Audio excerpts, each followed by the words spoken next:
Where the LGBTQ movement is currently, especially in Bay Area or in America, I mean, what's the state of affairs, you think? I think a lot of people are scared or worried about the future. It's like Florida is, what is that, don't say gay policy and, all of this. All of these things, we're just going backwards. Like, we already have a broken system and now we're going to make it more rigid. Yeah, they already came for Roe v. Wade. Now what are they going to come for? Like, exactly.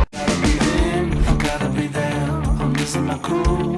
I'm on the edge. Something's taking over me. I'm gonna be down on my knees. You know I'm ready for this. You keep me begging for this. This is the Ocio Show with Rahul, where I have deep conversations with interesting people on topics that are meaningful, slightly personal, and perhaps controversial.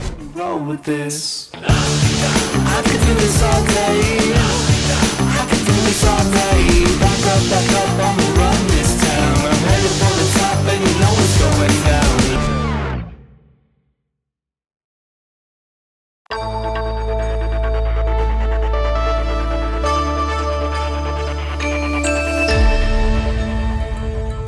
I felt a lot of pressure, not just from my family and my parents, but also my friends at school, where people are trying to label, because that's what the brain wants to do if you're not conscious of it. So people are like, oh, so you're gay. No, I don't think that applies to me. And they're like, no, but you should just be gay. It's simple. We can understand you better. Exactly. If you're this way. We can accept this. But if you're not that, then we don't know how to support you, or we don't know how to... So you think gay people are accepted more than trans people in general? It really depends on the group that you're talking about.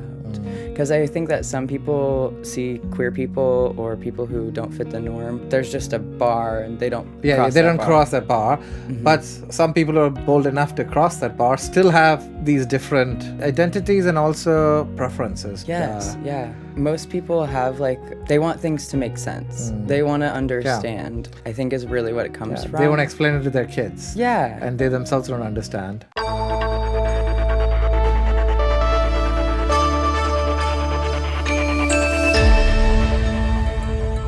Does being different and queer in this world also mean you have to be political, or you have to take some action? Or what if somebody wants to just go about live their life? Or is it not the case because you are going through these oppressions and journeys of yourself that it's only fair that you are standing up for people of your own kind? Yeah, I think that's a really great question, and it's complicated, the answer, I think, because you have to encapsulate and make room for everyone in that conversation. And I think that there are people who feel that, I personally feel like a pull to advocate. And I think part of that comes from meeting this trans woman and being inspired by her. But also, it's a really hard experience, and I think a lot of people face a lot of ugliness in the world directly just from expressing themselves in this way. I think it's harsh to be I expect you to stand up and use your voice and advocate. I think people may not be ready for something like that. Exactly. Itself is hard to stand up for yourself. Exactly. You have struggles. Do you want to be required to pop off every day? It's a little unrealistic.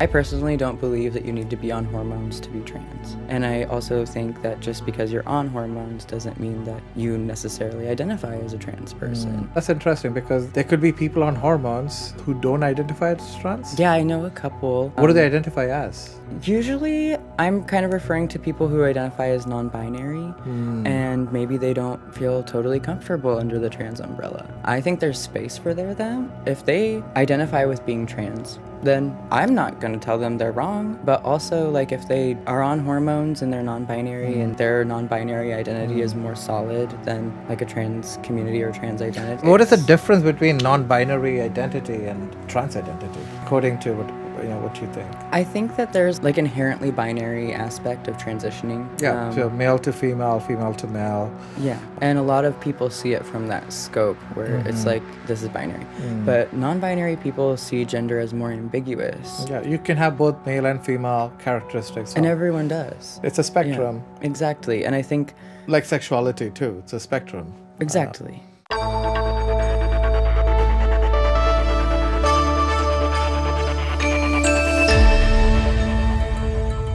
no one can tell me what the rules are for transition. I discern that for myself. It's not made up. But when people I'm argue creating that it. there are rules of being a man or a woman, and lot they're of applying the same rules to trans, so then it's not really fair on all the men and women too, right? Like, Yeah. because nobody can tell you who a real man is or who a real woman is. Once you start putting those like rigid guidelines on things, you realize how many people don't meet the mark. A lot of people starting those conversations and being like, well, this is what a man is. And I'm like, based on my definition, I don't know if you're really... And I think people watching this from certain parts of America or from the world would be thoroughly confused by our conversation right now in terms of people like rigid rules on these kind of stuff. Brain does. You're like, hey, it's a black or white. No, it's shades of gray. Exactly. Or rainbow. For that Or matter, rainbow right? if you want.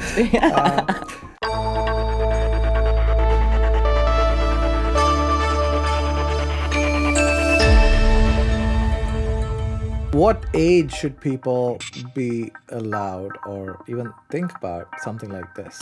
Like a hormone therapy. Yeah. What's your view on this? That gets a little complicated. I do think that minors getting surgery that isn't life-saving, but I do think that it should be very monitored and controlled. I used to not think that way. I used to be very open, like, oh, if they are ready and they know, then power to them. Like, I was kind of jealous. But you gotta get the parents' approval and all that, right? And Before. sometimes they do, and people will transition, and then after a year or two or whatever, they don't align with that identity anymore. And like, there's a lot of identities I had in my mind when I was a teenager that I don't. Yeah, you don't relate to that anymore At all. because your ideas and prefrontal cortex is still being formed, probably all the way up to 25, I think, for a lot of people. So you also subscribe to like wait it out a little bit. I think that waiting is not terrible.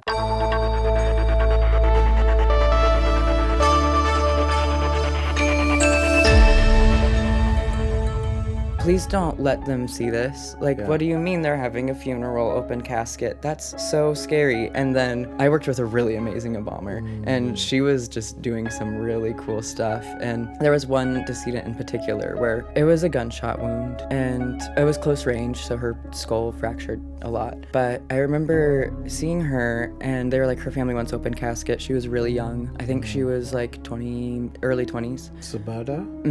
I think someone shot her over $20. Like, she owed someone $20. Just seeing her condition and knowing her family's desires and needs and where they were potentially at emotionally, I saw that as impossible.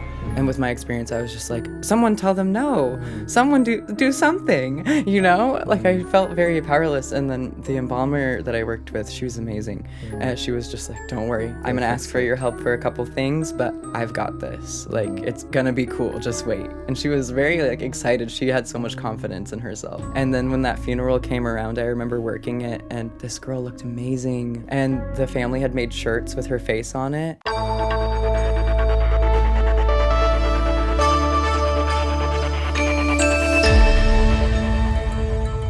Being homeless for the first time when I was a teenager. But that by choice, or was that being kicked out? My or parents kicked me out. were you 18? No. But it really revolved around my identity and like me not aligning with their values, quote unquote. Try to hang out with people for as long in the day as I could, and then once night came and everyone went home, I would just go to a park and go to the top of the play structure and just like make a bed. And then I did that for a long time, like months, and then What was it raining? Or it would rain. I don't know.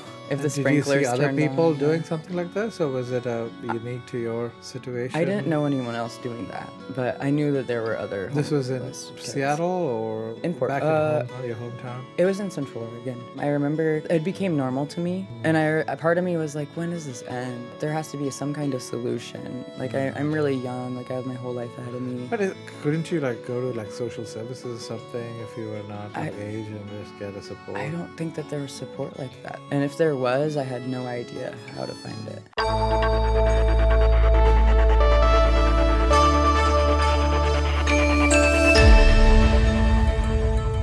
So how do you be a good homeless person? How do you survive? Trying to find peace is very important, and creating peace for yourself and making sure that you don't condemn society completely. Of course, there are things in society that like are just broken, in my opinion, but your faith in humanity, that is really what got me through a lot of it. And just like sometimes I would lose it and I would really just want to give up so bad, and then somebody random on the street would be like, hey, I like your hair or whatever. And even though I thought I looked like a disaster, like it meant the world to me that someone even said anything to me, because I felt like nobody cared. I didn't think that anyone should care based on my mindset then and my view of the world. You're like, I'm despicable because I'm doing all these things that society does not appreciate. And I had so much shame. But then it was like in those few moments where I was just like, there's light everywhere. Like, I don't need to be so just like in the gutter all the time.